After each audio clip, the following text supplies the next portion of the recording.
I'm already into the 420, damn it. So what are you doing? Nothing? Why not? Trying to get on this Lifestyle Radio website. Sounds like a cool website. Yeah, it's alright. Oh, wait, I might have it. You might have it. You're listening to Lifestyle Radio. The opinions expressed during this show are those of the individual participants and do not necessarily reflect the opinions of their associated organizations or Lifestyle Radio. You like music, you like weed, well, we gonna be good friends indeed. This is how much I like more than smoking trees. They'll make you dance the do-si-do and teach you how the chiba grows. Smoke a bowl on the 420 radio show.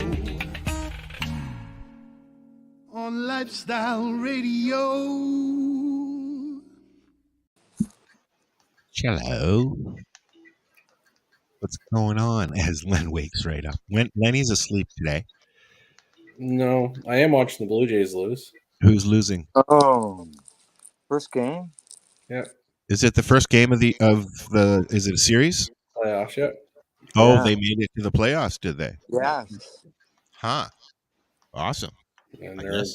going to be in an elimination game tomorrow already. Are you serious? That it's going to go that quick? It's the wild card series. They're only 2 of the 3. Yeah. Wild card. I'm just watching this pitcher from Seattle. He's hit 101 and 103 miles an hour. You can hear Marcel breathing. He's climbing stairs. No, what? I just come into the room. And you know what? I have not seen a baseball game since I was with Lennie at a baseball game. Oh, really? Yeah, I don't watch baseball. I love baseball, but I don't watch any sports, really. the playoffs I really enjoy. I don't follow sports. I just like making fun of people who do. Like, because the ones that, hope for really crappy teams like Montreal fans.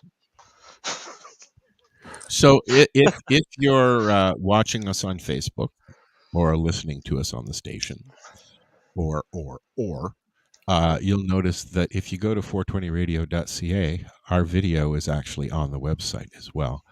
Jack is supposed to join us. He is a very busy man. I'm sure he'll pop in when he gets a minute. He did say the other day that he was available for a little bit. Oh, did you message him tonight to let him know? I messaged him this morning. And I messaged him this morning to give him the link and, Oh. Yeah. Like you said, he agreed to join you at some point. Just didn't say what point.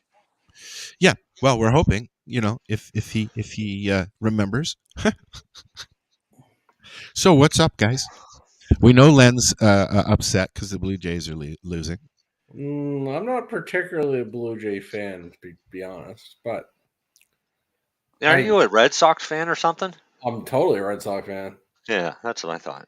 But Oh, and Al is here. Al Graham is here. I forgot. I'm sorry, Al. It's because you're in the dark. I can't see you. Dark. Well, I figure, darkness, Avatar. This is my Al. hand. This is not Al Graham. This is Al from Anonymous. Yeah. Don't you recognize the voice? You know what? Hi, Dale. Yeah. Hi, Dale. How are you? Hey guys, how you doing? We're all right. Good. How are you? Did you get your chimney fixed? No, not yet. The insurance guy was out last night to have a look at it and take some pictures. Now, the week before insurance guy comes around here. Really? You guys got damaged that much? Next door did. Yeah. How about your plants? Oh, yeah. Well. Oh, no. We won't talk about those. Let's just say As much as I hate dry trimming okay. cannabis, I have a large portion in a barn being dried. So. Wow. I've got mine are sitting in the greenhouse with a fan blowing on it, and we're going to go look at them later. Is it an oscillating fan? It is. Good. Make sure it oscillates. Nice and warm. Nothing worse than going to a green room and seeing all the fans sit in one direction. No, I've got it. I've got them kind of. Well, you'll see when we go in. But I've got them kind of like dink, dink, and then the fans in the corner, so it's blowing on everything, right? Yeah. But They're extremely important. And I've got no heat source in there. It's actually quite warm. I'm surprised. Yeah, well, it can hold a lot of heat once it gets warmed up in the day. Yeah, it's because it's a double pane, right? It's kind of. It's sort of. The panels are like thick panels, corrugated panels. Yeah, and or is it just one solid piece of plastic? No, it's corrugated. It's that polycarbonate crap. Yeah. So what happens is that in between acts as an insulation barrier. So to keep heat in and cold out, or vice versa, if you want. But at night it really drops. Yeah. Right. Like I went out the other night, and I was like, "Burr, I hope you ladies are all right." The thing's blowing cold air on them and stuff. But I went out this afternoon, and they were happy as a fucking pig and shit, just like. Yeah. Well, maybe it's chilly in there, but a night like tonight, they won't be getting covered in frost. No. Well, no, but being in the greenhouse, they won't get covered in frost anyways. Correct. That's what I mean. Yeah. They have been out in the frost. For sure, they were out one night in the frost, and they're fine. They're forecasting snow for your area sometime soon. I know. This week. Didn't I say that snow would be coming like in October? You're way up there. I'm told it's usually,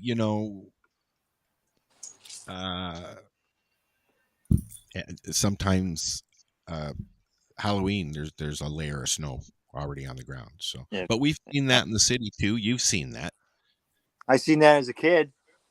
Yeah, I remember those days, and Al. Even as you bundle your kids up. What's that? You bundle your kids up. Even as an adult, I've seen it that bad, because you got your kids all bundled up, take them out for Halloween, and then you gotta dress them up in winter clothes, and they cover you cover their kids' Halloween costume. Nobody. We had our Halloween costumes over our clothes. And I honestly don't remember us ever having snow on Halloween here. No, I did as a kid once. I remember.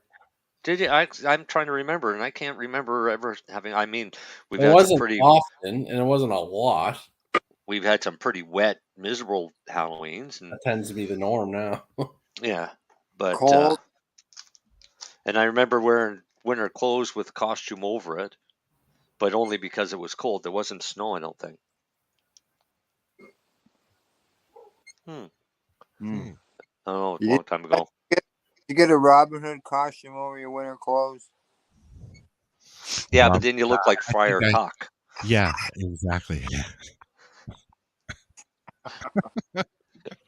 Yeah. I was going out as a white skeleton, but I looked like the Michelin Tire Man.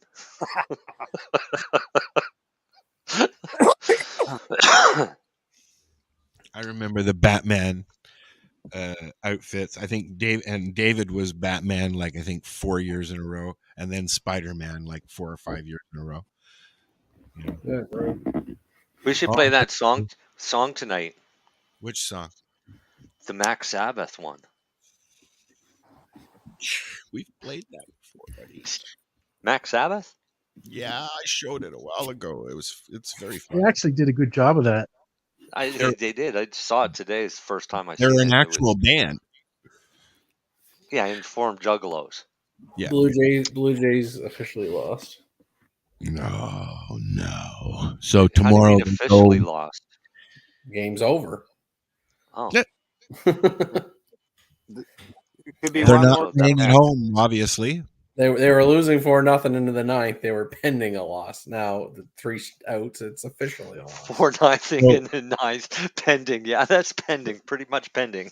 So what does that mean for them? They're out now? No, they got to win tomorrow or they're out. Okay. And every game after that? Well, the series is only 2 out of 3, so they got to win Saturday, Sunday. Yeah. So Jack hasn't seen my thing yet, so something's come up. But if he can, he will show up. So we're just going to continue as we do. Somebody was saying something. No. Oh, yeah, I was asking Lennie if is there 2 games in one park and 1 game in another park? I think this is the first year that it's the advantage of the wild card, and because they won it over quick. All 3 games are in Toronto. Is this the first year that they're televising and doing the whole thing again? This is the first year back, isn't it? Oh, it's always been on TV. Yeah, but they had no audience for like 2 years. And then they shut them down for a year. They had people last year in the playoffs. Did they? The year before, you're right. Was it a full stadium? Trying to remember. I think it was, wasn't it? Here? It wasn't here today. Oh, well, no, I don't even know. The Blue Jays did get to play in Canada last year, halfway through the season. No, they had fans. It was the year before they had none. Yeah, maybe it was at reduced numbers. Yeah. Oh, it was reduced numbers forever, but the Blue Jays didn't make the playoffs last year anyway. No, they had the fans going last year because I remember the Red Sox were in the playoffs. It was packed. I haven't maybe Canada may have had those half-ass stadiums. I don't remember the last game I went to. Oh, I do. Sorry. It's pretty easy. It was in Toronto. Skydome or Exhibition Place? Skydome. It was when they came in. Rogers Center. I was there with Lennie and Darcy. Yeah. Rogers. Well, Did you go to the game, Al? No, I didn't go to the game. You guys didn't invite me. No, I didn't go to the game. You guys went after lunch at Darcy and I have gone a couple of games. Yeah, we have. After we went to the we went to the Pride game. We went to the Pride game. Yeah. Okay. I was able to melt Darcy's physical deficiency and get a good seat. Yeah. I had to laugh. Traveling with Darcy to a game is pretty awesome because you can get to where you want to be really fucking quick. You can sit at the back near the beer. Special access stuff. Oh, yeah. We had a great seat. A great spot. Yeah, good seat. Quick entrance in with Darcy. Yeah. Yeah, you get good seating, that's for sure. Not for fucking concerts though.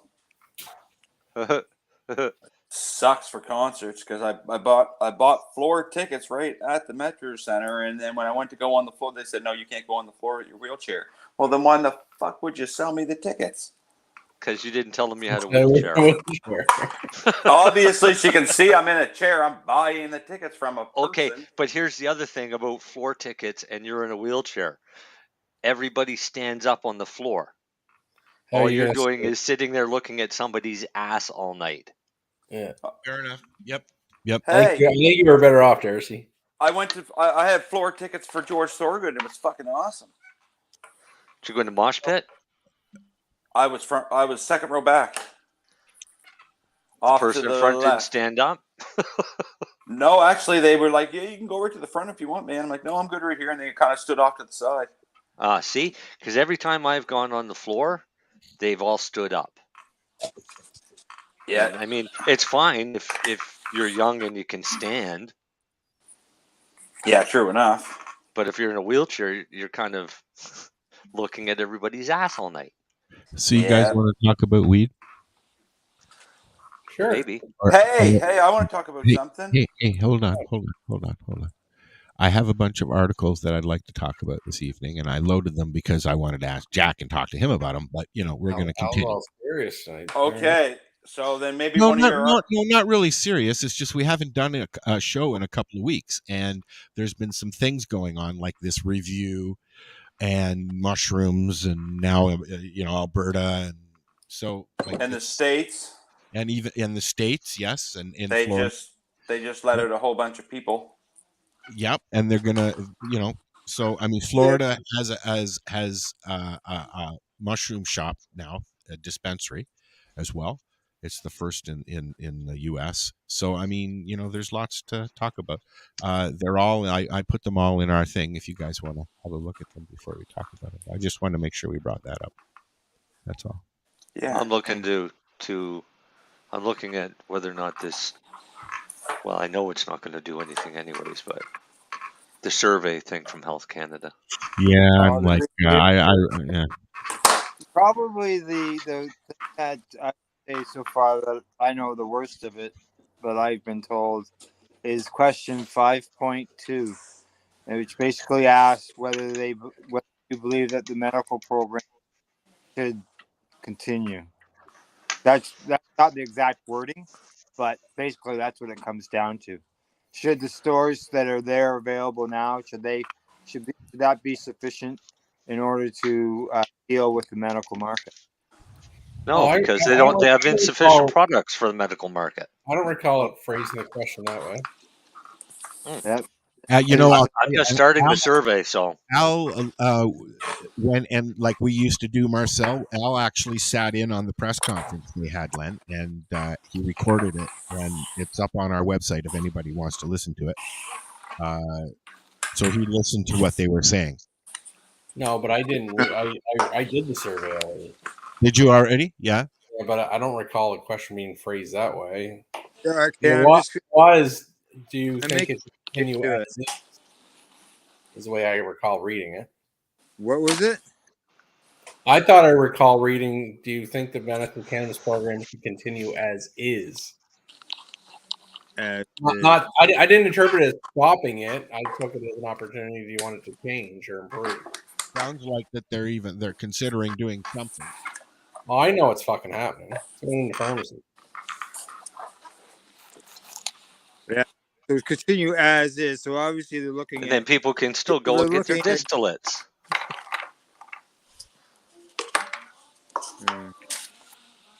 But that's what I think is leading.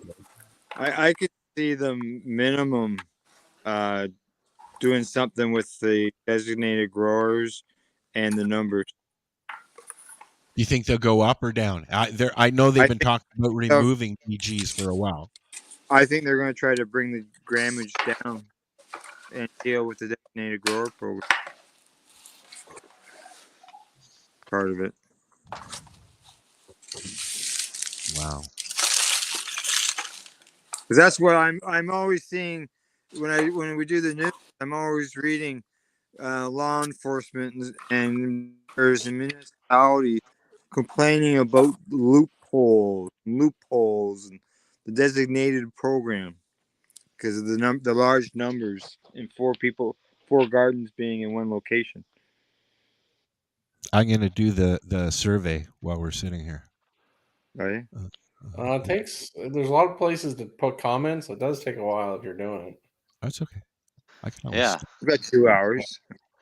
Are you serious? I don't know if it was that long. Maybe 25 What minutes. is your view of the current legislative and regulatory restrictions in place to safeguard public health? Jack will be here in 5 minutes, he said. What is my view on that?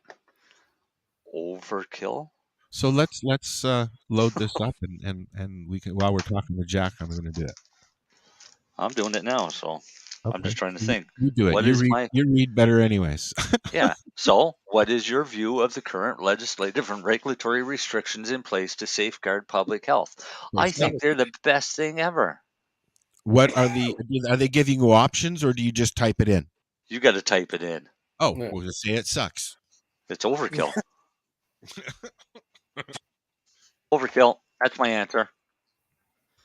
I already know what's going to happen to these anyway, so minimizing harms. What controls, if any, would you like to see changed and why? Marcel, bring it up. Share your screen for this. Nuh-uh. Why? Nuh-uh. You share your screen as I'm going along. I'm on the other computer actually with it. Oh. Yeah. I found the spot that I was looking for. Now I'm not on the question. But You're very muffled. Am I okay? How is this now? Like finger off the mic. Yeah. I'm on the Cannabis Digest article by Ted Smith. And in that article, he's got a spot and he says 5.2 is a distinct medical access program necessary to provide individuals with reasonable access to cannabis for medical purposes, or can access needs be met through the non-medical framework? So non-medical framework is the recreational stores. Yeah. I still don't think I read that question. That's Marcel, let me know when you get to that question. Yeah. Because Yeah. I don't recall anything phrased that way. Yeah, and like I said, I haven't done the survey. Oh no, So no, I I mean haven't- no, and maybe they've changed the question since too, right? Why don't you pull it up and do it as well, Al?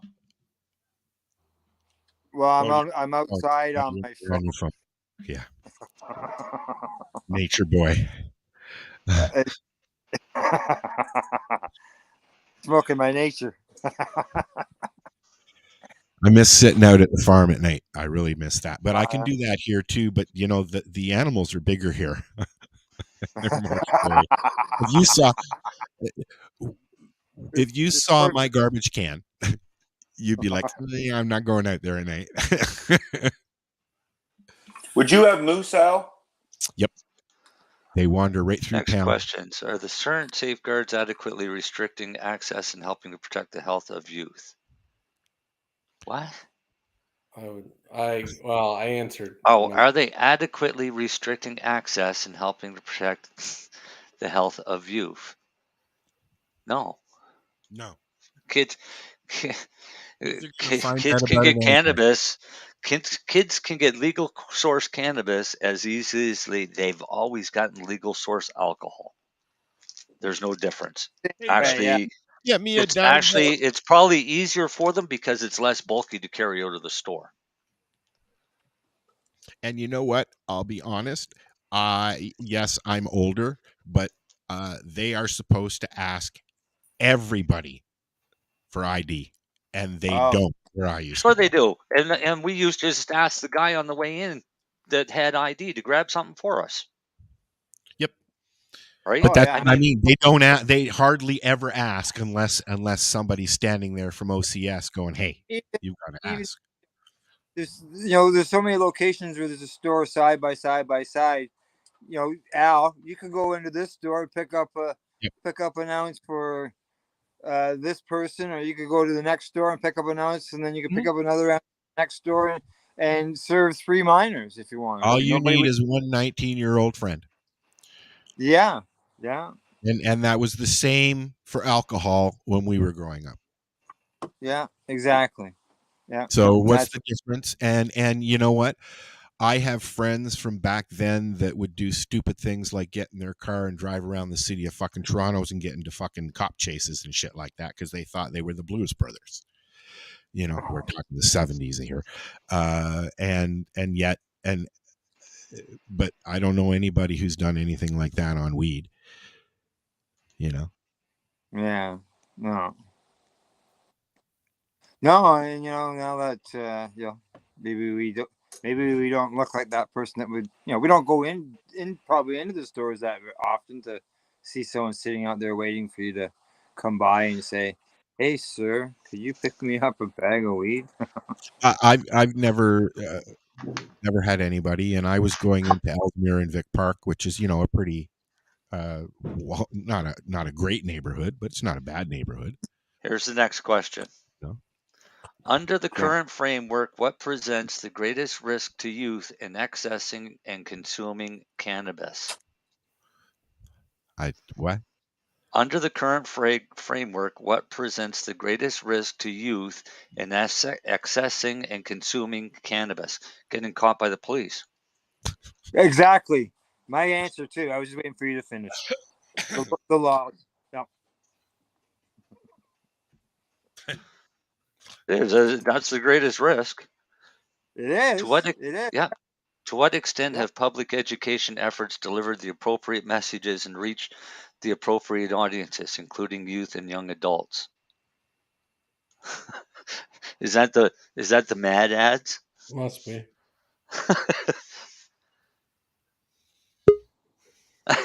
I don't even know how to respond to that one. Well, I know in Quebec they said that your neck stretched like a giraffe if you consume cannabis. Oh, Jack's here. Hi, Jack. Hey guys, sorry I'm so slow. It's okay. We're just going through the Marcel and Al are going through the survey. The review. The review survey. Yeah. Okay, so the I guess the appropriate message is that they were trying to put out is you shouldn't drive while you're high. That's it. Really. That's the only advertising public education that I've seen. Don't drive high. Yeah. Well, some people, I'd rather you were Marcel, fucking high or not drive at all. Or Marcel, there was the one about the cookies. What about it? Make sure this little Timmy or somebody can't tell the difference between the two chocolate chip cookies. That's fucking parental education. They don't learn that from watching mad ads. Exactly. Every time I have Parents- something in the parents- house, I make sure I tell the kids Yeah. so they know. Just I'll give just so you. you I'll know, tell you. Give you an example. My parents were here visiting one day, and my parents, early on, my mother was kind of iffy about cannabis, even for medical purposes.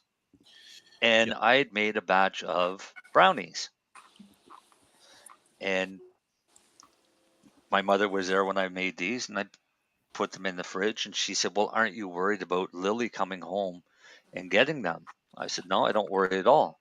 A few minutes later, Lily came in the house and she opened up the fridge, said, "Oh, brownies." She looked at me. She said, "Are these yours or are these for everybody?" I said, "Those ones are for me, and I'm making some for you now." She said, "Okay," closed the door and walked away. I looked at my mother and I said, "See? Right? All you do is you Government educate your education. own kid. Don't expect the government to do it for you because they'll fuck that up." You know what my mom said? She said to me, because I got caught drinking, and so the conversation we had is, I know you're going to go out there. I know you're going to experiment, and you're going to get into trouble. But please do it at home, so I know where I know where you are, and you're safe.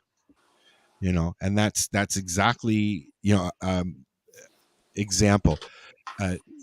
David broke his finger this week, his knuckle, from roughhousing with his buddy, and everybody's freaking out about it. But Marcel, you're my age, so you'll agree. That's what we did when we were kids.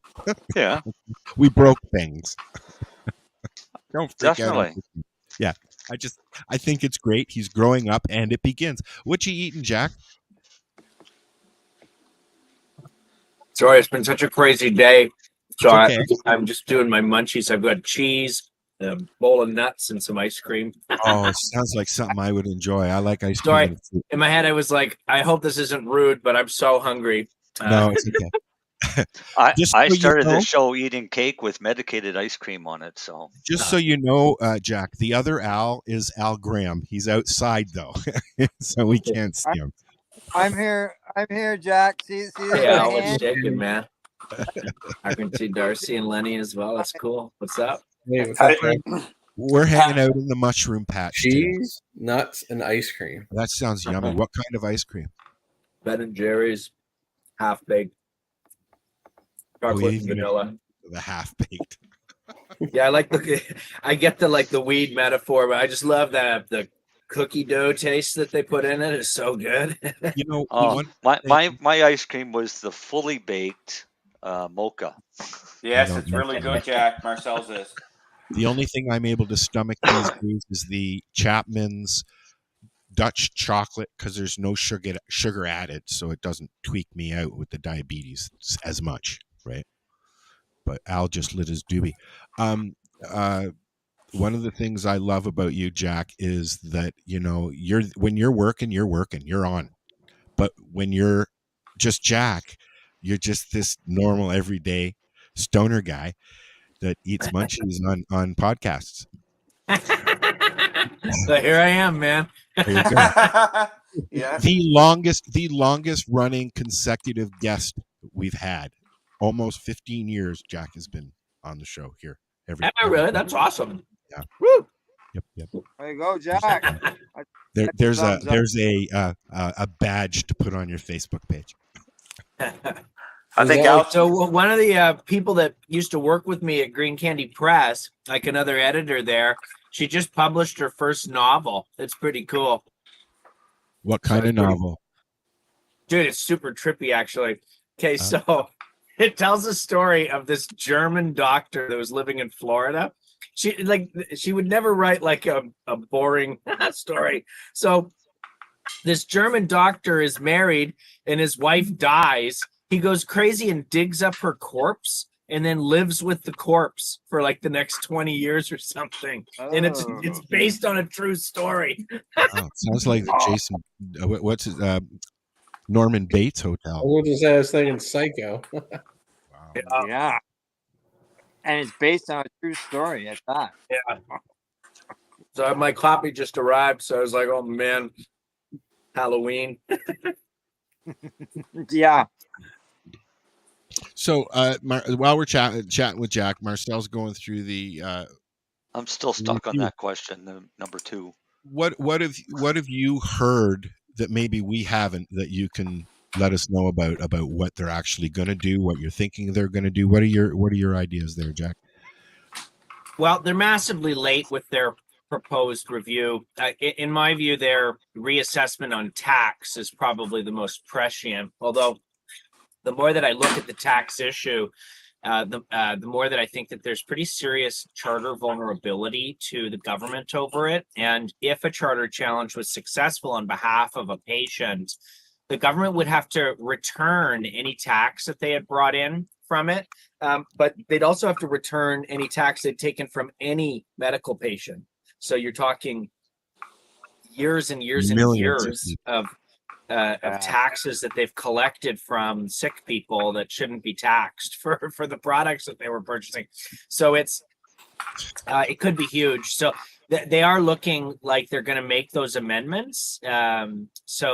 Ultimately, that's the biggest change that, in my view, I see forthcoming is changes to the taxation system, and I think that owes largely to lobbying efforts from large corporations. And then the second one was actually, it wasn't released at the same time as the other notices, but they've essentially said that they're going to be in the near future, they're going to be allowing for what's called co-packing, which would allow for edibles to be packaged in the same facilities as other food products, which could be huge. So you might start seeing like Nestle getting its own standard processing license at its facility.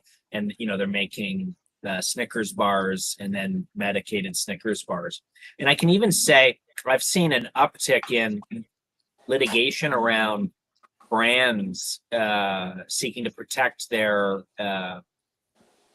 intellectual property. So if somebody creates a phony weed brand that is ripping off, say, the Mars bar logo or whatever, they're pushing back hard on that. So I do think that those co-packing amendments are coming soon. Those are the big changes in my view. Do you think that they're gonna? I mean, a lot of people are worried they're gonna scrap the medical program. Yeah, I've seen. I've said that they want to do that since the introduction of the ACMPR. It was fairly clear that that's their goal. Could you see them possibly just really scaling back on home grows? They've been trying for years. It's never been successful, but that's why we go to court. So yeah, thank you for that. That's the main thing. Would all the stores that we have in the country now, would that help them satisfy, I believe, the Parker case, the requirement for access to medical cannabis? Because at that time there was no cannabis available for anybody to go to, and so there was no access. Well, now with thousands of stores across the country, could they use that as a reason to get out of that situation?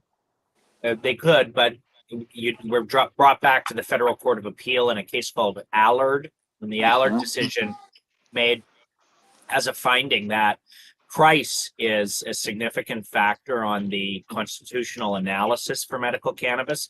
So if your position is, well, look, you can go buy it for $8 a gram at a provincially regulated store, a recreational store, if that's your safety valve for the constitutionality of your prohibitions, I think you're on weak ground. So I just don't see it succeeding. I think really what Allard establishes is the fact that home gardens for medical patients allow for reasonable access that is affordable, right? Because you can get it for whatever, 30 cents a gram if you produce it yourself.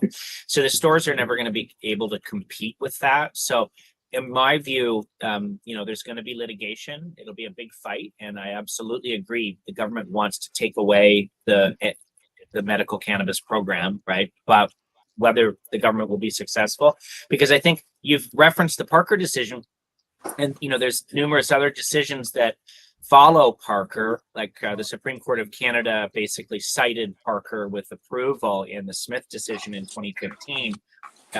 Parker, of course, is Ontario Court of Appeal.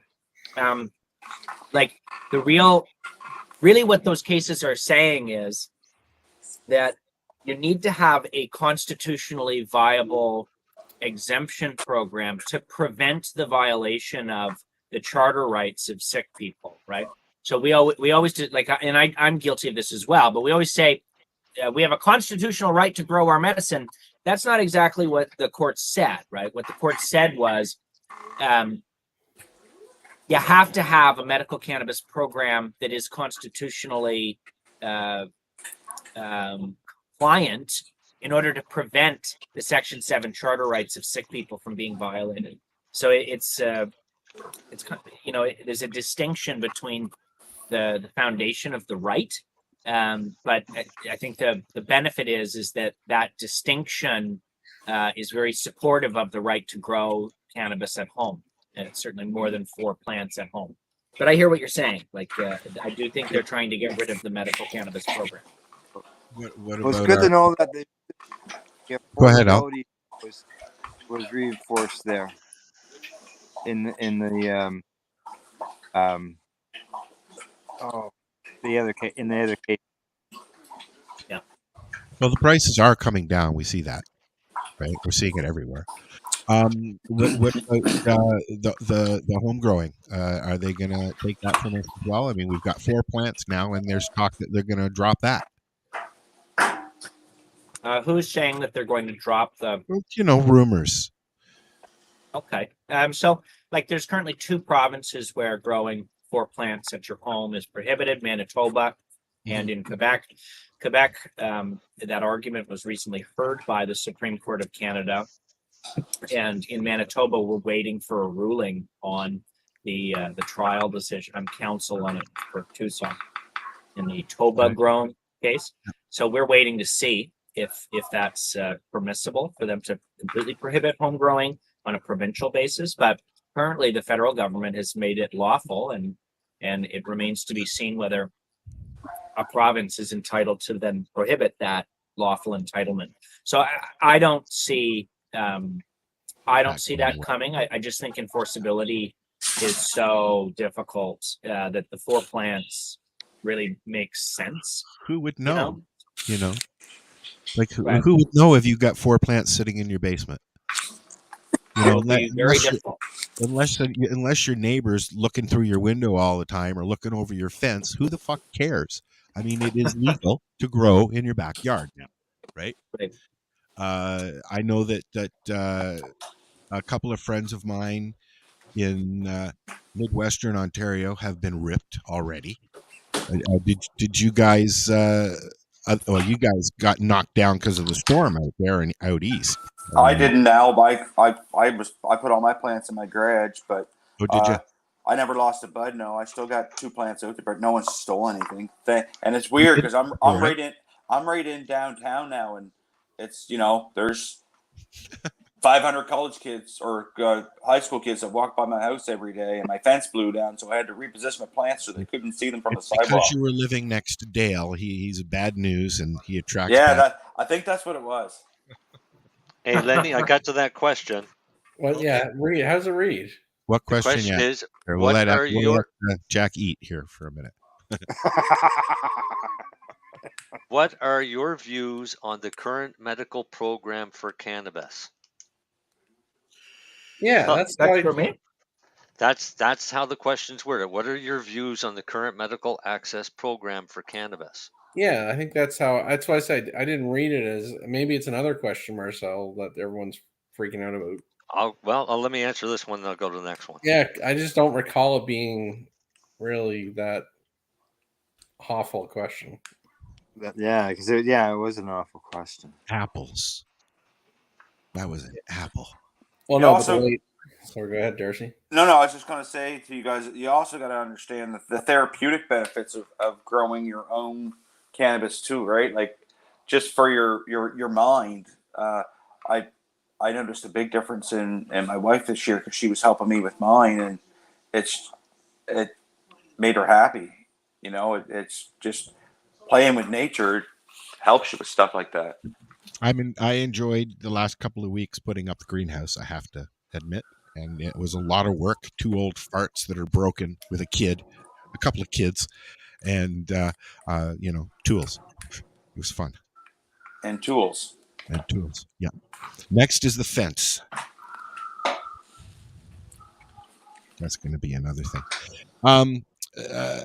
Jack, what's going on with shroomies, man? I'm seeing all kinds of articles going on here, and even Florida's getting into the game. Yeah, it's pretty interesting. So the only litigation ongoing in regards to the constitutionality of prohibiting access to psilocybin containing mushrooms for medical purposes is a case in the federal court in which a number of patients and one medical service provider are seeking to strike the law down, essentially saying that access is so delayed that it's effectively non-existent. Because, of course, the government is going to say that the special access program and the Section 56 exemption schemes are sufficient to make the prohibition acceptable. But so we have to challenge the constitutionality of those exemption schemes as well, which of course we're doing. Wow, that sounds complex. Very exciting, yeah. So and it's a big fight, a very expensive fight. So there's a lot of great lawyers on that file. Paul Lewin, myself. So basically, you got to challenge the laws that are set into place to help you. Well, yes, as well as sections 4, 5, and 7 of the Controlled Drugs and Substances Act, which effectively prohibit the possession, sale, and production of psilocybin-containing mushrooms. Wow! So, and what's fun about it, there's a huge number of varietals of psilocin and psilocybin-producing mushrooms. So it's not just psilocybe cubensis. That's the most common form of a magic mushroom, but there's a whole host. It's been really fun seeing sort of the development of the different varietals of psilocybin mushrooms that are out there. But I'd love to pick your brain one day about that, Jack. Rock and roll, man. So, all right, here's question 5.2 that everybody was getting in arms about. Is a distinct medical access program necessary to provide individuals with reasonable access to cannabis for medical purposes, or can access needs be met through the non-medical framework? Oh, it did say that. Okay. Yep. Al, you have a picture up of Cindy on your profile picture. He must be switching. I didn't hear the question. Sorry. Can you repeat that, please? You fucker. In a distinct Is a distinct medical access program necessary to provide individuals with reasonable access to cannabis for medical purposes, or can access needs be met through the non-medical framework? So this is No. clearly the question that is causing people to say, hey, the government is considering getting rid of the medical cannabis program. Part of the problem is they're asking all Canadians that question, right? The only Canadians with a constitutional issue in relation to the medical cannabis program are those who are ill, have a physician's approval for medical cannabis use, and who are registered with the program, right? Those are the identified class of people who technically should be asked that question. I can guarantee 100% of that class of people will say yes. So I think there's a bit of a census data bias in the way that Health Canada is going about their assessment, but you have to expect that from them. I have said for years that their ultimate goal is the eradication of the medical cannabis program. Obviously, that's their goal. It always has been. Right? They're not our friends. They were dragged kicking and screaming into a scenario in which sick people could access cannabis as medicine, right? And now they're trying to get rid of it and to force everyone to use the government program where they have a strong case for taxation. But I think really the next big piece of fruitful litigation at the federal courts for medical cannabis is going to relate to the fact that they've been charging just an obscene amount of tax on the medicine. And it's a pretty serious issue. Actually, there's a law student, I think she's now a lawyer, who wrote a really wonderful paper on that subject. Basically that there's a case from the tax court called Hedges, Hedges, but it was dealing with someone that got hammered for taxes on their medical cannabis. It was ultimately unsuccessful, but I do think that based on Allard and the affordability arguments, it's a winner if in federal court litigating on Section 7 of the Charter and likely Section 15 of the Charter as well. So anyway, so that's my 2 cents. So like everyone is freaking out about that, saying, oh my goodness, it's happening. They're going to take away the program. Like, this is not the siren call, a warning call. Like the warning call has come for years, right? I don't know. We gave that warning call back in 2010. Yeah. They've been because trying to in get rid of it for 2010, years. yeah, but in 2010, Health Canada went around and had consultations with patient groups, dispensary owners, and they literally did the opposite of what everyone of those meetings told them. Yeah. So, I mean, how do you trust these people? Yeah. We wanted medical programs. Everybody there knew it was for medical purposes, not a recreational thing. Yeah, here we get a recreational program, then threw the patients under the bus and charged them luxury tax on their medicine. Luxury tax. So that's what it is. It's literally a luxury tax. Yeah, it's the only medicine that currently has tax applied to it. So it's a big problem. It's very unfair. And it's literally millions or hundreds of millions of dollars a year that patients can't afford. What exactly is their thinking behind that? I mean, why, I know they still don't call it medicine on their website. Right, because you've got to think of who throws a hell of a lot of money into a lot of different things that would be impacted by cannabis being classified as a medicine. But all the money that could be made if that classified. Not by those guys. No, but still. But those guys are the ones that are handing over the money hand over fist. We looked at this a few years ago, doing an application for a DIN number. That's right. Yeah, I remember talking about that. Yeah. All right. And in the application for a DIN number, it makes it pretty much impossible to get a DIN number for cannabis. But then they said they could give a patient a DIN number. Right, but that's only for insurance purposes. Okay. So that's what I think Blue Cross does for the veterans. Is they've given a DIN number to their medical cannabis.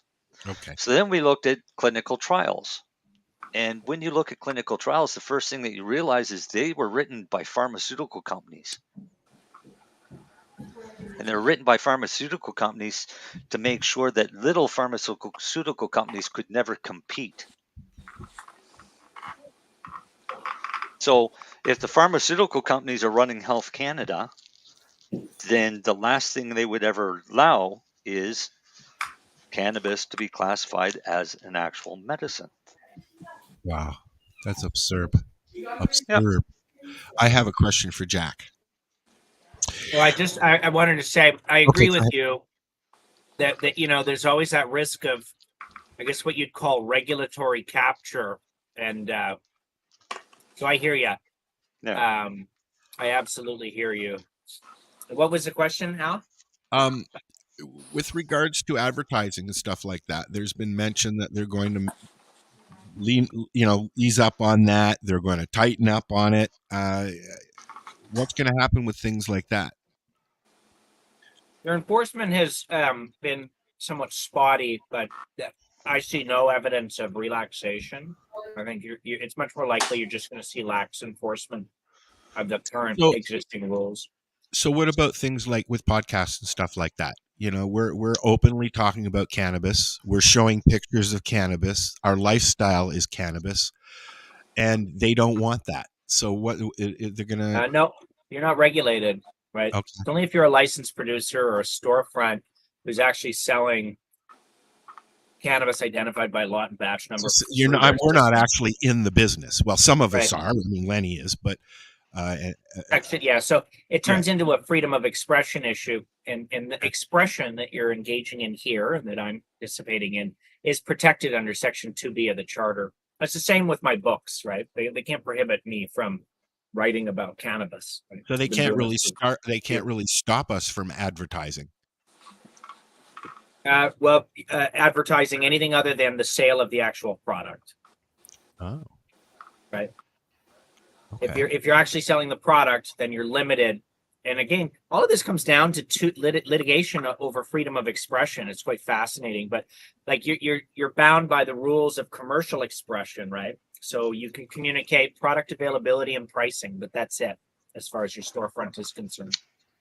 Yeah, one of the things that I saw this past summer, as everything was opening up again, is some of the legal stores were removing any sign of cannabis from the actual store, which was allowing them to open up their windows.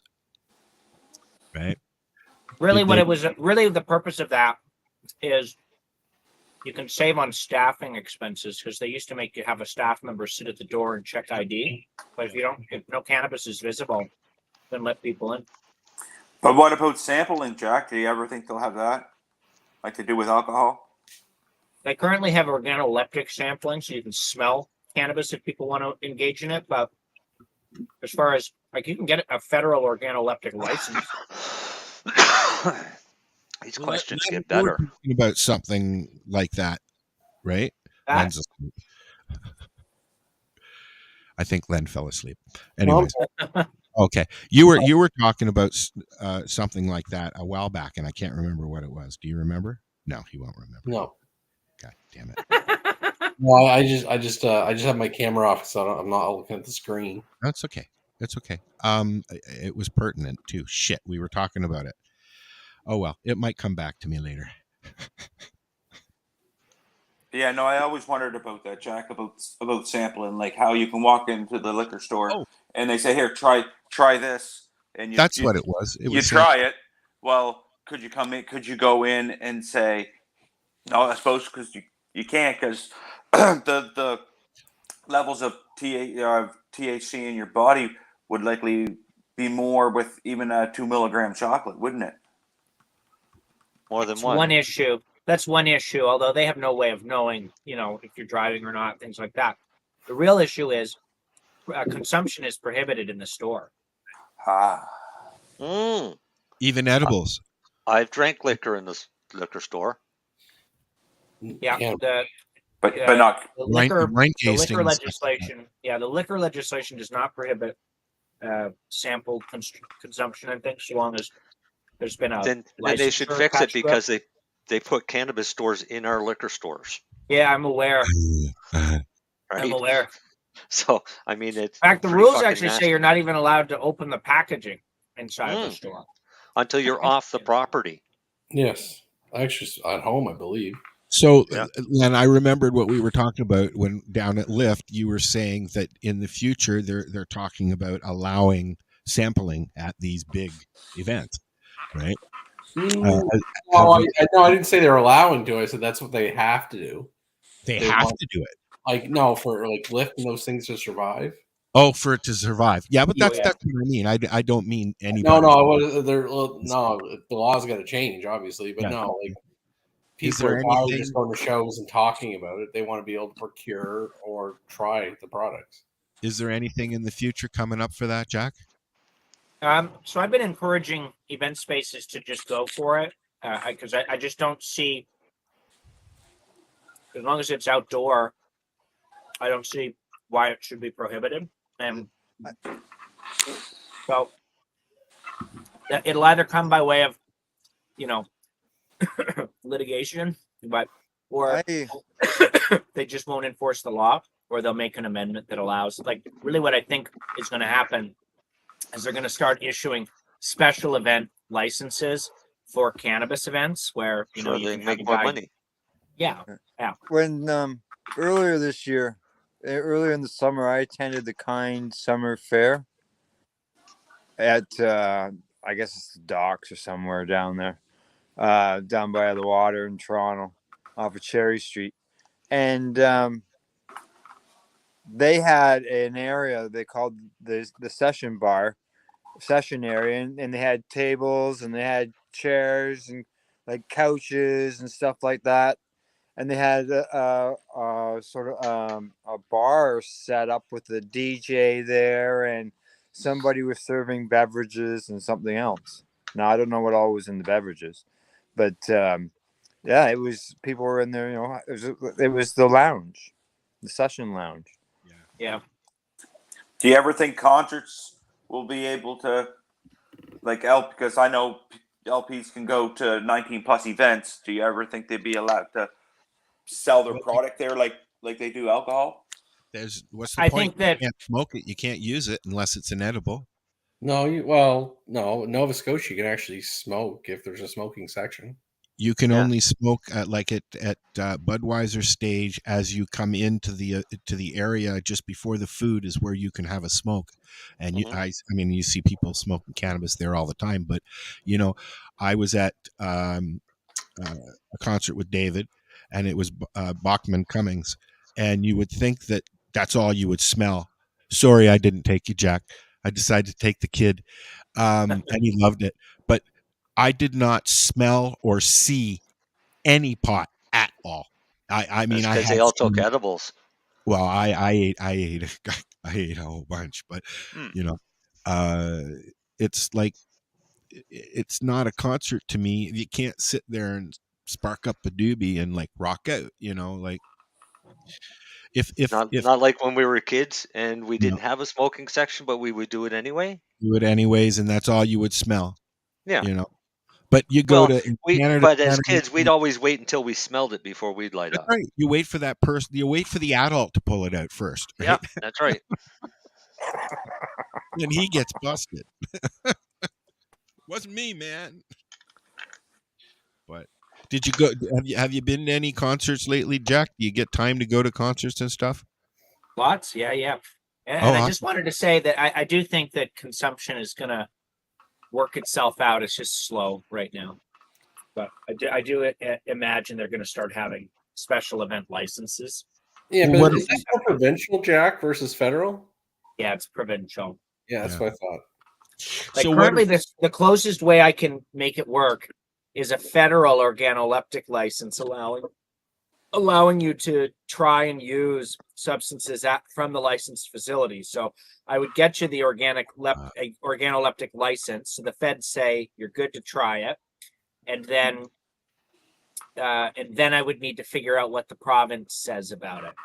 And I'm going to talk with provincial lawyers about it sometime this year or early next year, and just see, because maybe I would love to solve it without litigation, right? It would be great. That'd be awesome. Where are we with lounges, Jack? I keep seeing articles that they're trying something in Toronto. They're not trying something Toronto, So the Hotbox just closed. So yes, I heard. Yeah. Sad. But about that. Ultimately, the way that I would do it would be the same: a federal organoleptic license, and then run it from your provincial location. So it is technically, it's feasible. It is feasible. I've yet to do one to completion, but I can see how it would work. Wow. So with that license, could an LP invite potential customers to come in and smell their products and stuff like that? Their samples? Yeah. If they had a lounge, or not a lounge area, but like a lobby area? Yep. Yeah. That's why I like them. It's really cool. Like, my fantasy would be for cannabis to get the same treatment as, say, wine in a special region, right? So you go, you have a nice meal, you get to smoke a couple of nice joints or eat a cool edible. It's like an experience, right? So our community gets to feel the same as whatever the wine snob community or whatever. So in my view, it's the organoleptic license. That's the overarching licensure required to achieve that objective. Are you aware of any LPs in Canada that are currently offering that to their customers? I don't know LPs that are offering it to their customers, but I've done them for LPs that people that work there just want to smoke some of the stuff they grow, and they don't want to get in trouble from Health Canada. So I've done the organoleptic license for them. So, but whether people are doing like farm to table type deals, I haven't seen one yet, but it's coming. BC, it'll happen in BC within the next 6 months, I think. Wow. Right on. They hard to get one of them licensed, Jack? Yeah. Nope, it's pretty easy. Lenny, you taking notes? I don't actually have to take notes. I know all about it. I figured. Oh no, there's a really cool role for it, but I'll get in trouble with my board if I say anything else about that.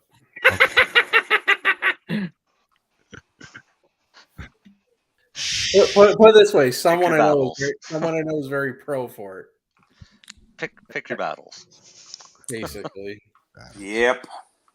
I put it this way: fuck it. I'll say what I would have had one 6 months ago if it was up to me.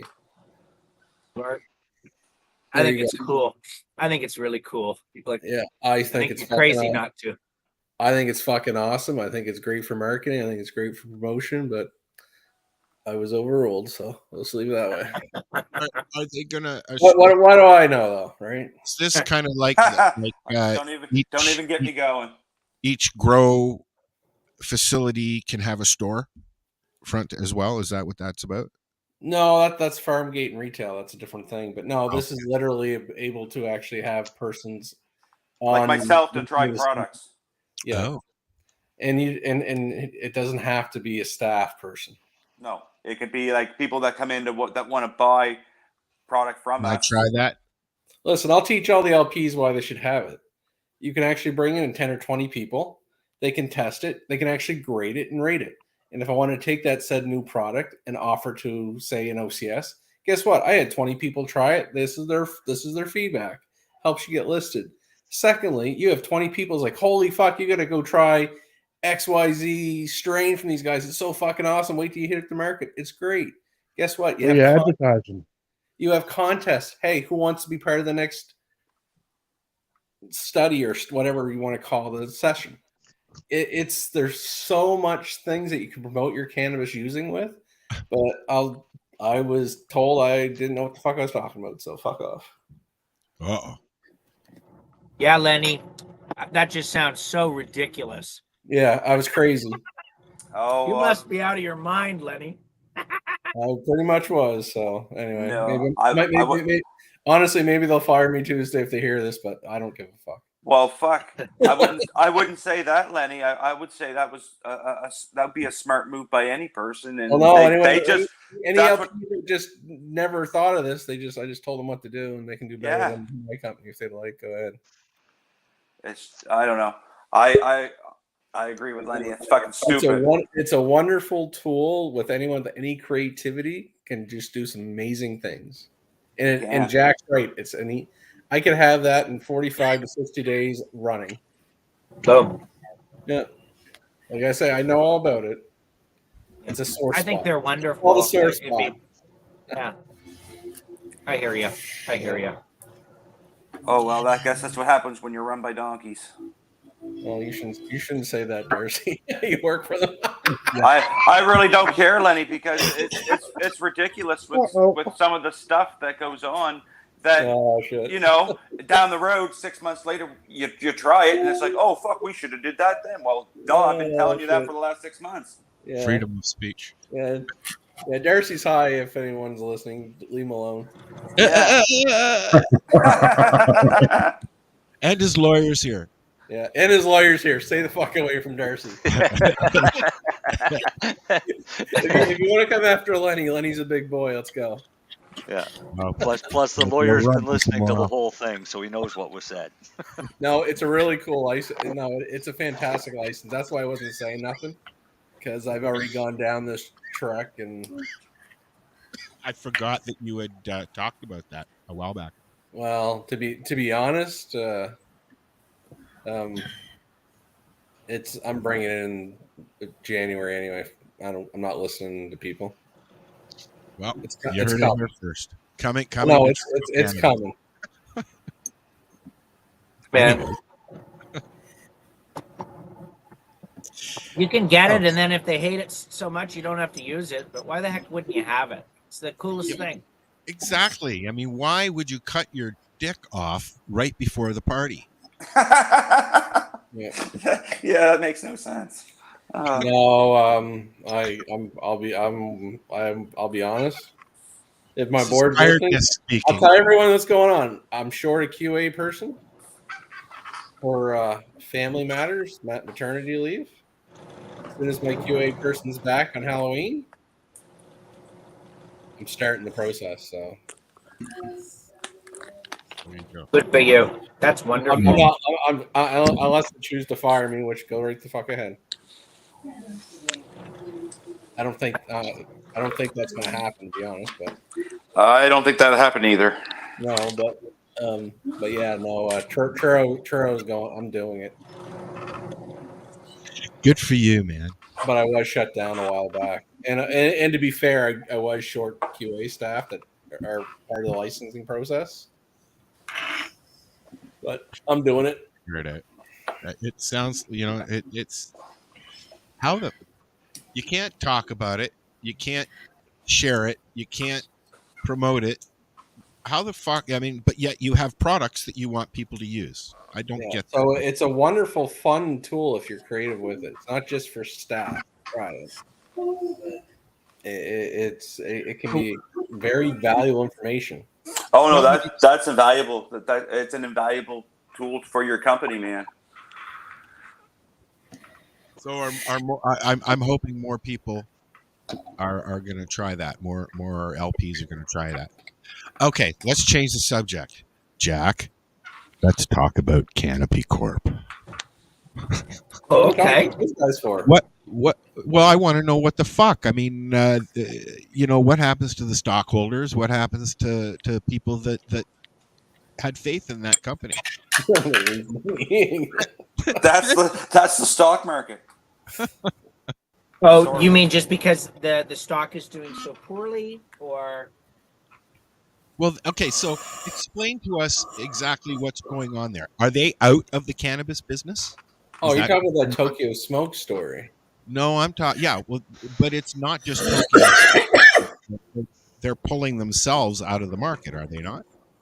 No, not to my knowledge. No? Not to my knowledge, no. I thought they were just Constellation Brands probably wishes they never made that investment. Yeah. Retail stores. They sold their interest in what had essentially turned into a franchising system for Tokyo Smoke stores. They've essentially sold it to the largest franchisee, which is a corporation in Alberta, and they sold it for peanuts. So it's as far as just like madness is concerned. I remember when Canopy purchased Tokyo Smoke and said, okay, yeah, Tokyo Smoke is going to be sort of our flagship storefront brand. And they paid almost $1 billion for it. And I remember thinking, how stupid is that? I go, they own a fancy coffee maker and 2 10-year leases in Toronto. That's it. It's not $1 billion corporation. Are you out of your mind? And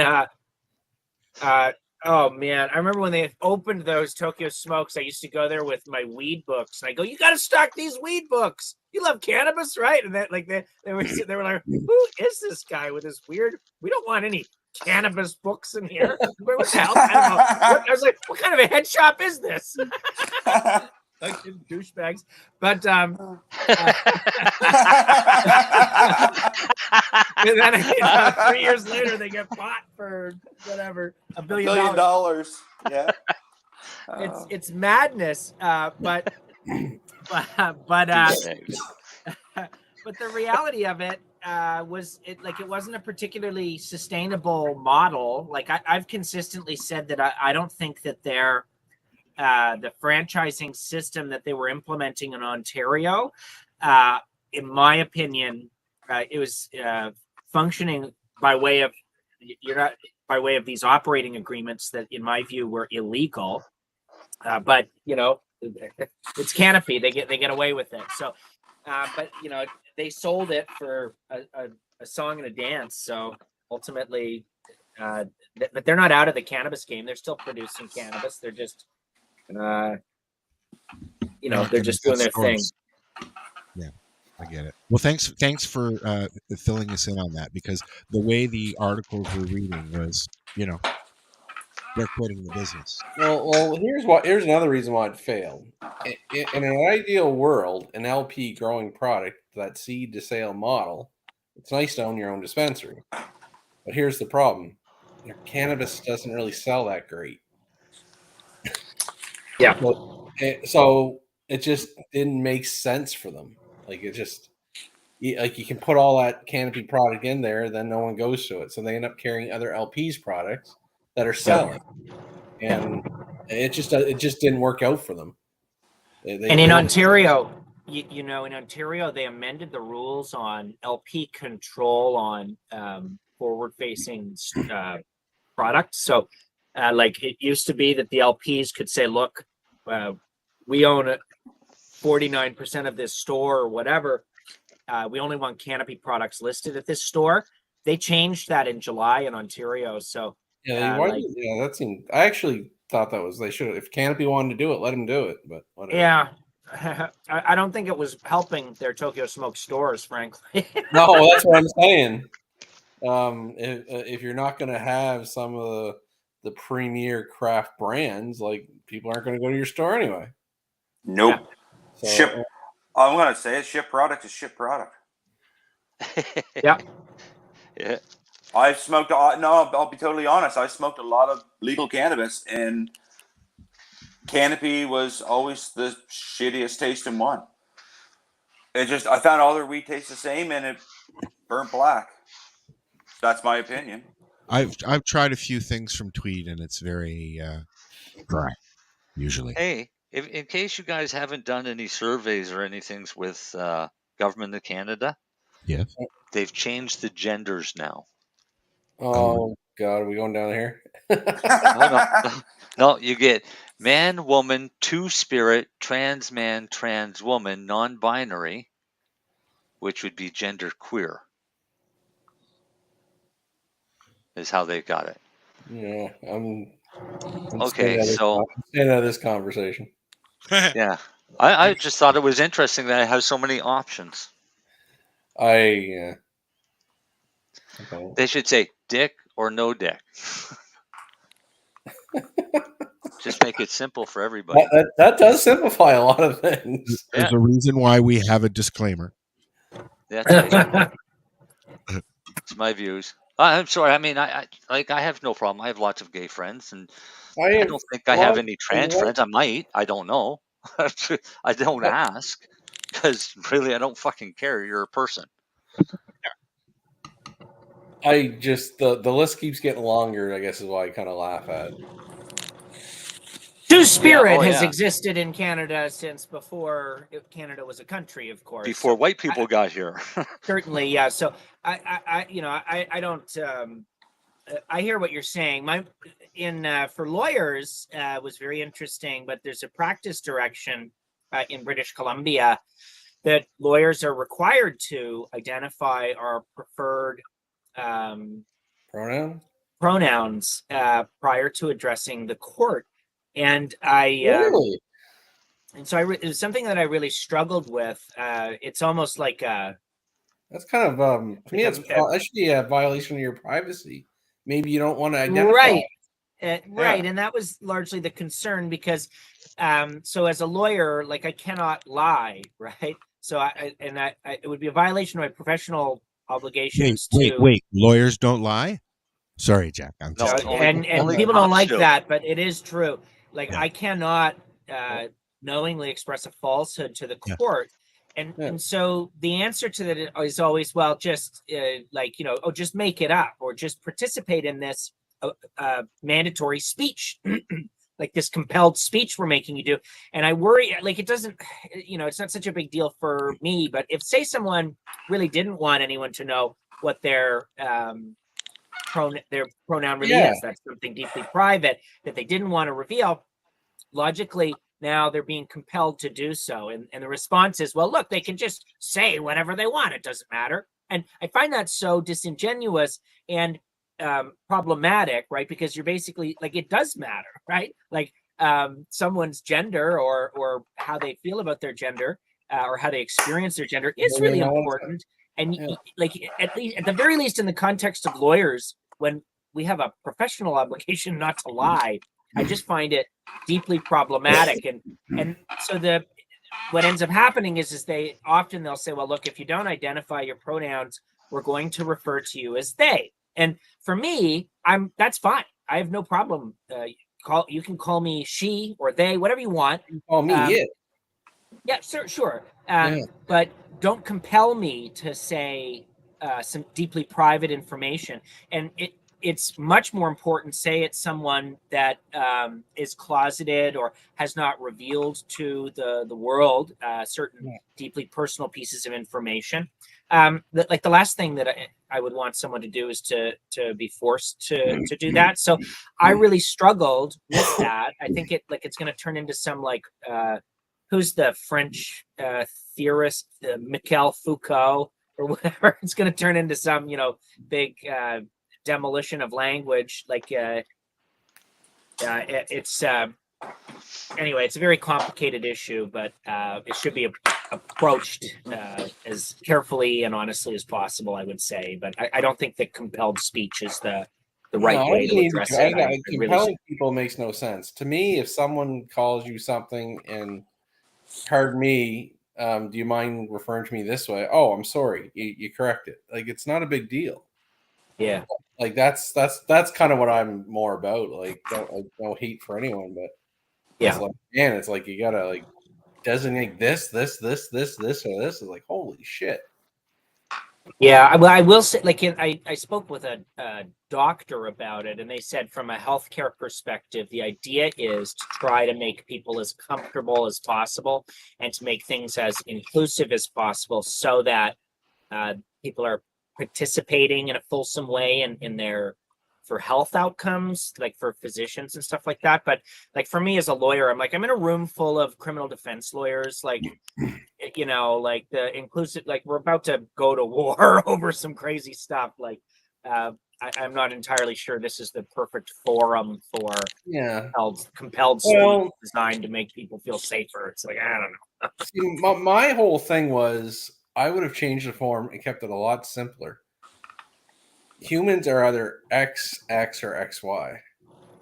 Doesn't matter your sexual orientation or non-sexual or whatever. Like I would, and to me, even as like a science or healthcare professional, the hormone, like it just to me is like, what do you identify as a biological XX or like take the male female out? Just that's the way I would have done it. Yeah, I think it's a real learning process to figure out. And I say this because I've represented lots and lots of trans persons and dealt with lots of really, really serious trans issues. And the rates of murder and suicide amongst the trans community are astronomically higher than the rates for any other 100%. group. And so I take that very seriously, that any effort we can take as a society to help that particular vulnerable community is like great, like that we should be taking those steps. But again, like compelled speech, I get a little funny, and I can't shake that. And so I think I'm almost going to be reading Michel Foucault as like a self-help guide to navigate these new rules. I don't know. But ultimately, I think it's taking us to a better, more inclusive place. So I hear what you're saying. Oh yeah, no, and then I don't know what's fake news or like, is there kids identifying as cats or something like that? Oh yeah, they can identify as rabbits. You can identify as a bird.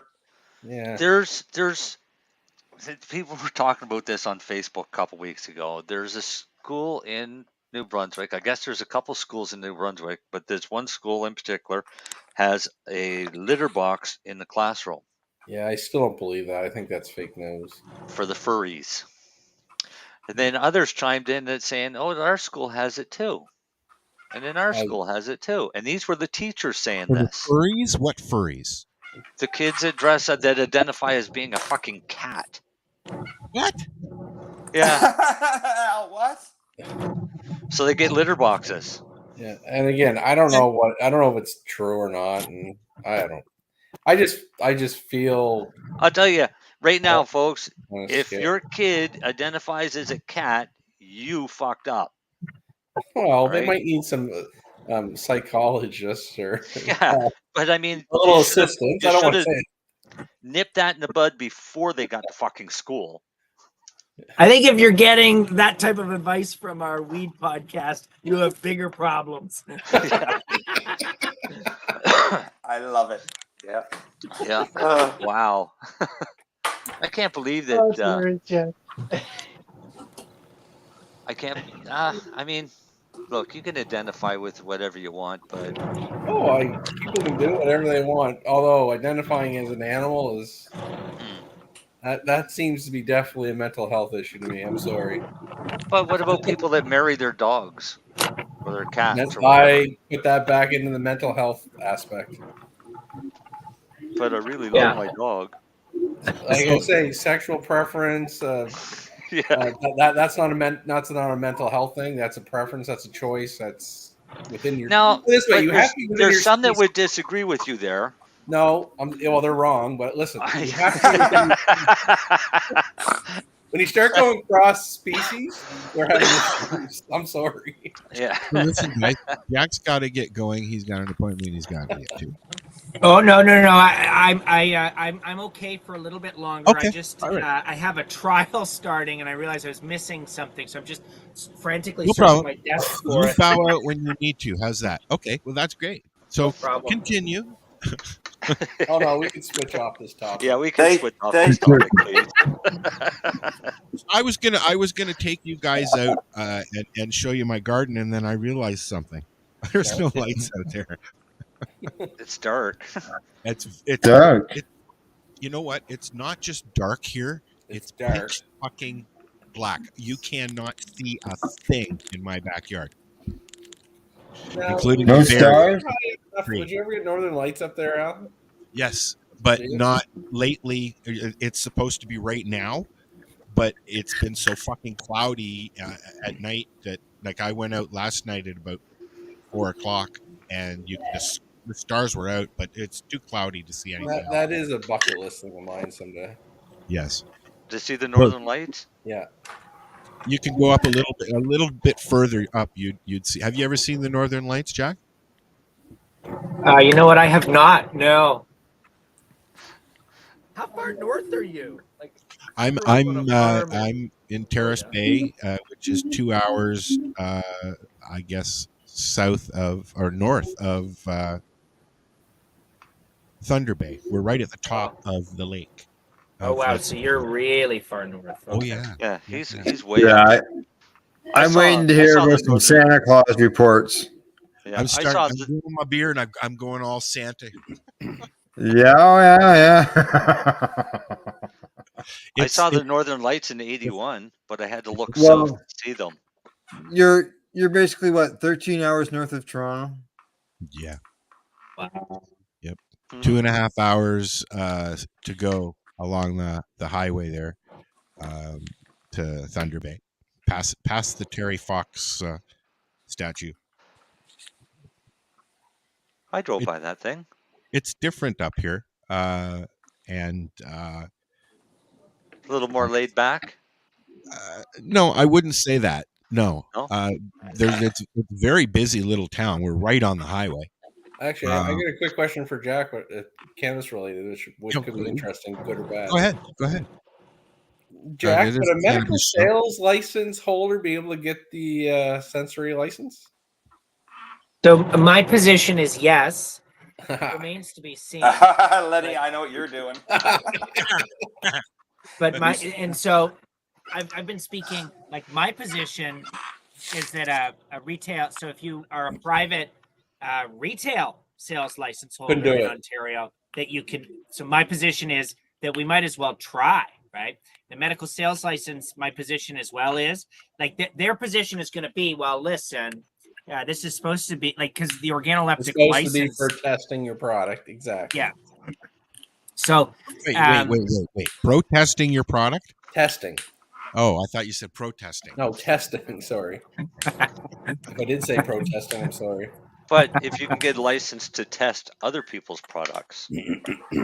So that's the idea. And so it remains to be seen if it would work, but that is the idea ultimately for the organoleptic license for a storefront. And my thinking was that if I could do it and get a federal approval, then I'm one step closer to having basically licensed consumption at a storefront, right? Which is the model that we want. So I've tried. Clients seem they get sort of cold feet as it's because if it goes wrong, you might end up with like a pretty serious problem with the provincial government, right? So ultimately, I hear what you're saying, Lennie, that I'll never be able to do it, but rest assured, I've been told that before. So I want to try and see. Well, I own the license to do it if we really want to get creative. Well, I love hearing that. So I absolutely love hearing that. So, but so that's my theory is to somebody's going to be talking to each other next week. Oh, maybe. I was wondering it because I say it's interesting because now I'm not it's not a cultivation license. But I do think there's a role for a medical patient that maybe you do bring them in or a couple of them here. Why don't we try these various products and get your feedback so we can pass it on to other patients? Yeah. And so that would be the idea. I think it could work. I really do. And really, so ultimately, like I do the thought experiment. Okay. So we apply. All right. We've applied for the organoleptic license. The worst thing they could do is to reject it. If they reject it, they have to issue me a notice of proposal to refuse to issue the license, and I can judicially review it. So I can then go in front of a judge and say, okay, they say that this special license is only for what? For like testing is testing, right? Yeah. And like if they want to make a suggestion that we're really creating some consumption lounge, then they can make that suggestion, but they don't have any evidence of that. And I think a judge would agree and say, nah, they can have their license, like unless you change the the terms of the licensure, which of course, knowing Health Canada, if and when That's we what win they that would this do. case, they would immediately do it. But if I could win one, I think it would be wonderful. Oh shit! Wow. Food for thought.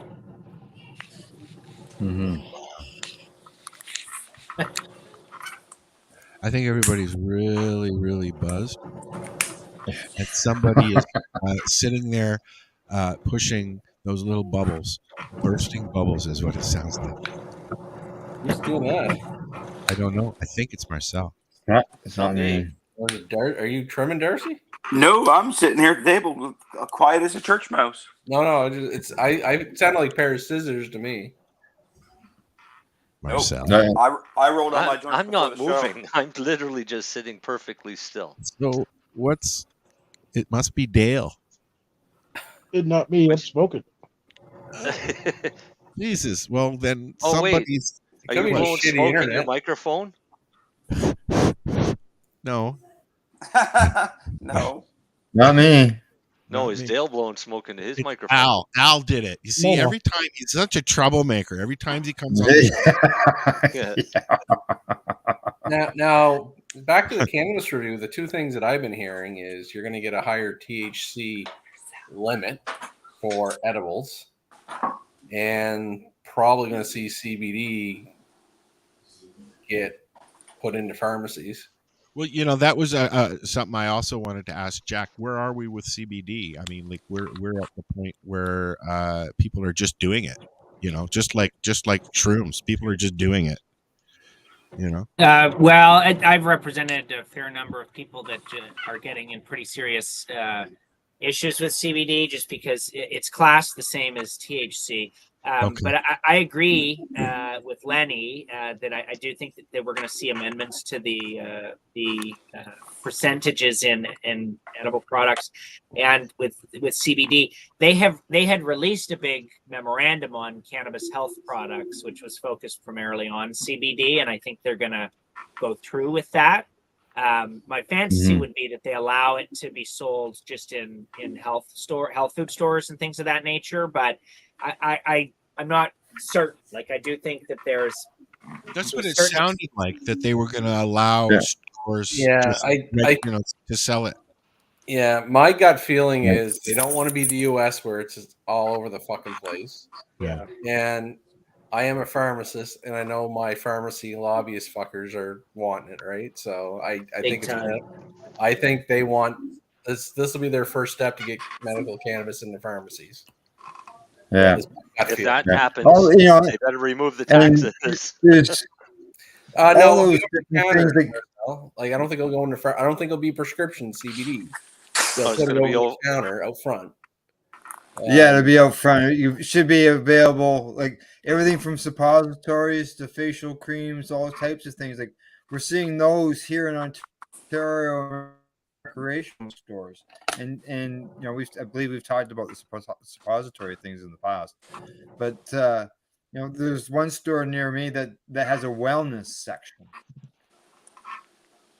Yeah, which is that tells you the medical end of things. So I could see the not only the lotions and creams but other products being in the pharmacies like Lennie's, where people can go up to don't have to prescription, just get it off of a shelf. So you're not allowed to sell CBD products yet, Len? No, it's only in your provincial regulated whatever cannabis dispensary or the corner store in downtown. Yeah, everything is regulated through the provincial wholesalers. Hey, Jack. Yeah. Quick question for you. Here's a big question. What do you think they're gonna do with the down here? It's the Mi'kmaq, but just the native Canadians in the indigenous with cannabis, because I mean they all have dispensaries, and the product is coming from all over. So I mean, what do you think? Do you think they'll pursue them more to try to tighten them up to buy legal products, or do you think they'll just make them have their own grows on their own territory? Well, that that fight is ongoing. I'm counsel on a number of criminal files defending storefronts. So my position is that there is a sui generis right for Indigenous peoples to produce, consume, and trade cannabis. Certainly, those peoples have been interacting with the plant since long before European invaders came to North America. So that's my position. But whether or not the government acquiesces to that, I think is a hot button issue. Well, just with everything that's going on. Yeah. I think it's going to happen, and the fight is going to just continue. I'm so involved with the litigation right now, and I don't know how. I'm not going to provide a balanced view of it because I think I'm right and the government is wrong. Of course, but no. I just wondering, do you think the government, would kind of step back a little bit with everything that's going on with Indigenous in Canada? So I hope so, but I doubt it. Okay. Actually, there's something local that just happened this week, I believe, on the Millbrook Reserve. The RCMP and some tax revenue people raided a dispensary there. Yeah. And where? Millbrook? Yeah, it's a high-grade smoke shop or something, I think it's called. Yeah, is that in Ontario or is that down east? Here in Nova Scotia. No, it's in Millbrook, Nova Scotia. Okay. Yeah, I just see Jack on the screen, so I'm not sure where it's just the one? Right. Just the one, Chris Gugu's. Ooh, the high-grade really? smoke shop one. Yeah, when they're getting them for taxes and shit. Wow. Taxes. Oh, that's how they shut down Capone. Don't they pay their taxes to the band? It doesn't make sense to me. I don't know how they're coming after him for tax stuff, but they had tax people there with the RCMP when they raided him. No, it's not normally that you'd ever hear any of the natives being charged for taxes. Indigenous, yeah, it's odd. Yeah, I don't know the whole story. I know, for example, like in a dispensary situation, like the ones in Toronto, the bigger ones in Vancouver and stuff like that.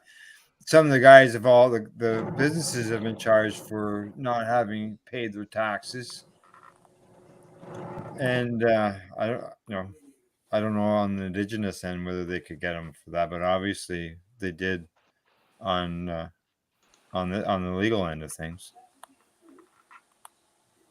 That's ridiculous. Yeah, well, Ted, he was one of them. Yeah, two things in life you'll never get away from: paying your taxes and death. And death, that's right. And your student loan. And your student loan, yeah. Good thing I never took one of those. Yeah. Likewise. Didn't get that far. Here's one about Indigenous stuff. Is there any truth to this, Jack, that legal stores are going to reservations to try and open up legal stores as opposed to allowing them to open up Indigenous stores? And by doing that, the bans are not allowing them to open up non-legal stores. Is that anything to that? You basically describe what's just happened here at Escazone. Yeah. So we will see that. Escazone, Nova Scotia Liquor Corporation put a liquor store in on the reserve and said that they won't open the cannabis part until all of the dispensaries on the reserve are closed. Mm. So now the chief is trying to have them all closed and thrown off so they can open up their cannabis stores. So they're going to have a big ass legal battle again.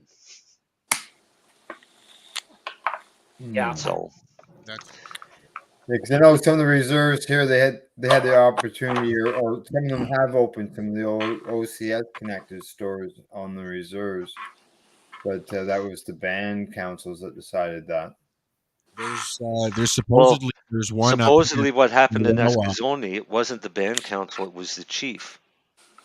So Oh, this is why it's getting a little ridiculous. I guess the chief owns the land, and he leased it to Nova Scotia Liquor to put the store on it, and then turn around and send out a letter, or had the RCMP deliver a letter telling all of the dispensaries that they had to close.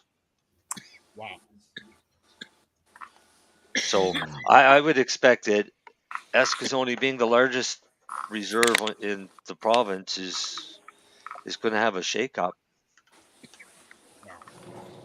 yeah. I guess it comes down to. I thought it was legal. What was legal? Cannabis? Yeah. Yeah.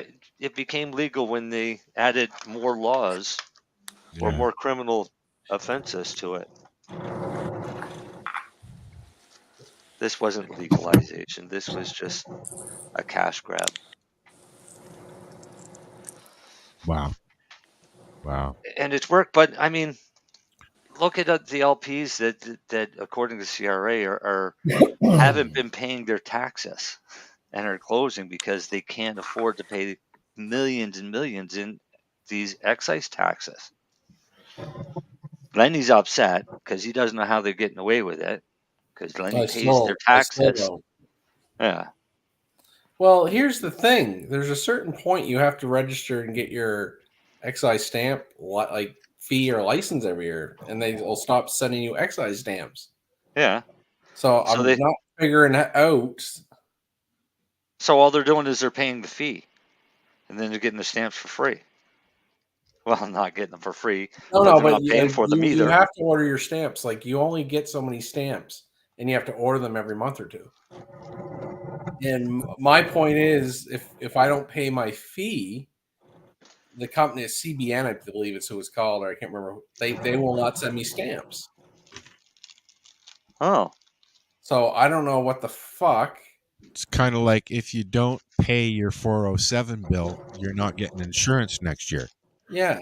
So so when I hear that they're not paying their fees, I don't understand how they're getting their stamps to keep selling. So I am confused. Yeah. Fusion. I again, I'm a good, honest Canadian. I pay my fucking taxes, right or wrong. But so that's a whole other the other aspect of it. But the excise stamp or the excise got to change anyway. It's too high. Heard a very good quote. The only people making money in the Canadian cannabis space is the government. It's true. That I agree with. Yeah. Like LPs in general are not making money.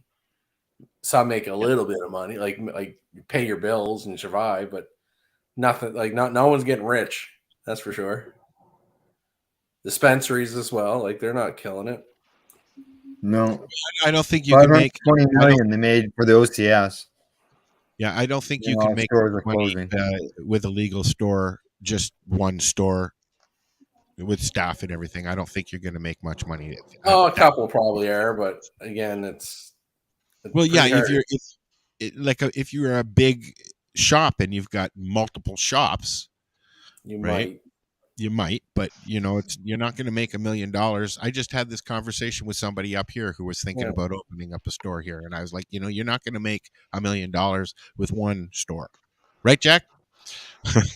Well, it depends. There's lots of different, things that can happen. But I've had some unexpected clients do great with legal stores and stuff like that. You just never know. But I think if you're going to open a cannabis store, you should just really love running a cannabis store. And most of my clients that have found the most success love cannabis. They love running a weed store, and they're having a blast. Yeah, like you like honestly, I would do it more as a mom and pop thing. Like, you probably make enough, pay your salary, enjoy your time, but are you going to get rich at doing it? Probably not for the most of them. Yeah, but you're going to make a living. Well, hopefully, yeah, it can be done. It depends. Like, the city is way oversaturated, but yet up here, the closest cannabis store is 45 minutes in Marathon, south of here. Or in Thunder Bay.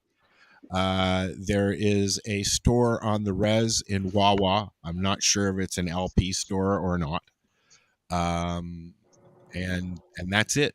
And it puzzles me why there's no reservation cannabis huts here, because there's reses all over the place up here.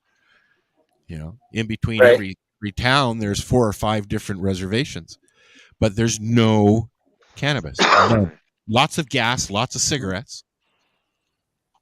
No So why don't cannabis. you open a legal store in Terrace Bay, Al? Yeah, sure. I'll get right on it. There's actually one coming to Terrace Bay. I'll be interested to see what happens with that. When, I don't know. Maybe you could have a radio show at the grand opening. There you go. Maybe. Yeah. Maybe. We were going to do that at Canna Cabana, weren't we? We didn't. We didn't.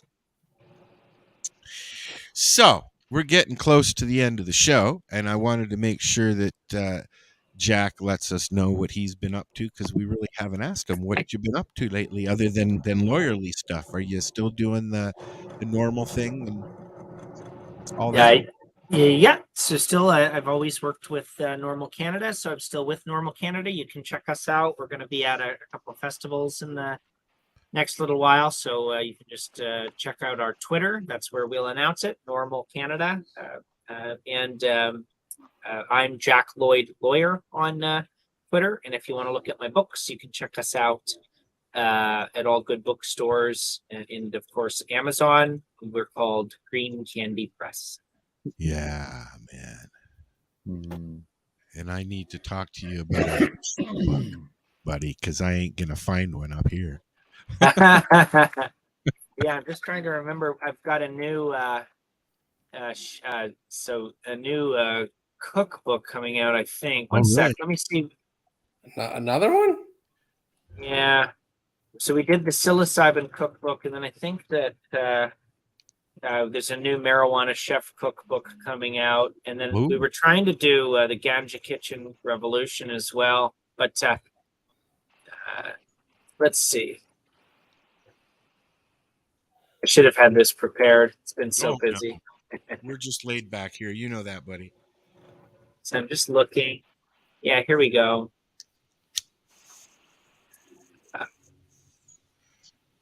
I think it's probably the next release is going to be the new edition of the Grow Bible that we're working on. So anyway, lots of fun books. Well, please make us, you usually let us know when there's new stuff. So I know you're busy, but when you got new stuff, let us know and we'll talk about it. Absolutely. I'm more than happy to. We love your guys. books. Cheers. It's always a pleasure to speak to all of you, and onwards and upwards, guys. All right. We're going to let Jack go. You take care, buddy. See you next time. Bye, guys. Thank you very much, buddy. Always. I love when Jack All is right, here. Darcy, quick, grow segment. Okay, there you go. I'll make a video tomorrow so that we can show it next week of what's going on out back. You what? Is Darcy still there? I think Darcy left. Darcy. Oh. I don't know. That. We just see you, Al. I guess it's on to Dale. How we grow the weed, Dale? How do we grow the weed, Dale? Your harvest all done, Dale? What's that? Your harvest all done? No, I've got there's 2 left out there trying to finish. Oh yeah. I got the others all in now. Actually, let me ask. Hey, you guys are growers. Kind of. Marcel and Dale, give me your opinion. How do you guys? Any tips for the growers out there since Darcy left? How to increase terpenes? How to increase terpenes? Yeah. Harvest before light. What was that? Harvest before the sun comes up. Yeah, Really? do Terpenes it at their after peak in the dark sun goes period. down. Right. Yeah. If you harvest at nighttime, you get peak terpenes, but you can increase the terpenes ahead of time. There's a couple different products that you can use, and the one that I really liked, we had them on the show, was Soil Balance Pro out of Texas, I think. That was a while ago. Yeah. They guarantee 600% increase in terpenes. Really? Wow. Yeah. It's not cheap, but a little bit goes a long way too. So what's the key? You know, and you must have analyzed it. Well, what this is just all beneficial bacteria. And it goes right into the feed system for the roots, and breaks down the macro and micronutrients into something easier to be uptaken. They're testing it, so a lot of growers started using this when it first came out, and they were winning based off of smell alone at cups because of the terpenes that they were getting off of these things. Molasses will increase your terpenes. That's just because of the sugar? Yeah, well, it's no, because molasses, it's got the sugar in it, but what it also does is it acts as a chelation, which means that it feeds the bacteria that break down the macro and micronutrients Exactly. for the uptake, right? But You're then basically now feeding I them learned cereal. I learned today that they use molasses around fruit trees to keep bugs away from the fruit Would that work because with it kills the bugs. You're stuck in it. Will that get That's work what I with think. cannabis? Pardon? Will that work with cannabis? Well, I mean, I've been using molasses in feeding schedules probably 15 years. Okay. I like it. It's you notice a difference if I did one pot doing molasses compared to another pot. I notice a difference just in the root structure alone from those two pots if they're the same strain. And the molasses has a much more widespread root structure. Have you done full blown living soil yet? Yeah. Yeah. How'd you like that? In all honesty, not what it claims. The first time I tried it, they guaranteed me that I wouldn't have to add any nutrients and I'd have the same volume. So I did it side by side. And I was so disappointed halfway through flowering that I started giving it additives and food just to try and have some bulk so it didn't look so pitiful.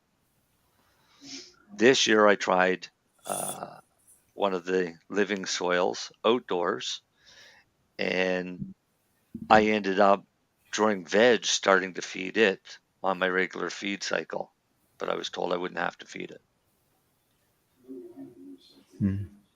So no, I'm not, for the amount of money that they're charging for them and what they're claiming, I don't think they're worth it. Have you built your own soil? Yes, I did that for years, and it's just a lot of work. But really, my go-to now is the Pro Mix General Purpose, and it says it's got enough feed in it for 6 months. It's maybe for a tomato, but even then I'd want tomatoes, so I'd still feed it. I find that soil is as good as what I used to make myself. You know what? One of the things I've been growing living soil for years. Yeah, I mean, a lot of people love it. And it's easy. I mean, you get it, you throw it in the pot, you put your plant in, and you go. When I was mixing soil, I'd have literally bags of peat moss, bags of perlite, bags of vermiculite, bags of compost, bags of manure, all laying out onto a tarp and then mixing them together Mixing them together. Yeah. and then filling Yeah. pots. I've seen that. They have Pro Mix for garden and herbs. Yeah, And same thing. Well, there's an organic one. yeah. I mean, ProMix got a lot of different products. I mean, you get ProMix HP, which is a good product, but again, I you're use feeding it. The ProMix General Purpose, the reason I like it is if I'm busy and I miss a feeding, it's not a big deal, right? So it's not like if I was running just Cocoa Quar. get on the feeding schedule, you want to feed it every time with that feeding schedule, right? They do have one with cocoa core mixed in it. Oh, I know. But I mean just plain cocoa core, nothing else in it. Oh yeah. I've never grown use just that- straight cocoa core. I Yeah. used that stuff that you suggested, Marcel. I used it once, and I've just been flushing. I haven't used anything else. So would that be considered organic? Pretty When it's much, done? yeah. Yeah. Yeah. Oh, cool. Yeah. All See, I could find. listen, up really until though, now when you was, get down to it, chicken Al, manure. organic isn't even organic. So I Yeah, mean, I know. It's just like, Yeah. is it a kush or is it not a kush? yeah, pretty much. It all depends. Well, you got adding chemicals in your water and stuff like that too, right? Like the municipal water, that wouldn't be Yep. considered organic. I haven't added anything other than the chicken stuff that Marcel told me to get because they had it Canadian Tire. And municipal waters can have fluoride to other chemicals that are in there. And as I say, try to boil it out with an air bubbler, but there's still some chemicals can't come out. Yeah. Well, you can Yeah. smell when We they. used, I was using a one of those boogie filters, boogie something. It Never was a heard. water filter Oh yeah, that you could attach to your hose. yeah.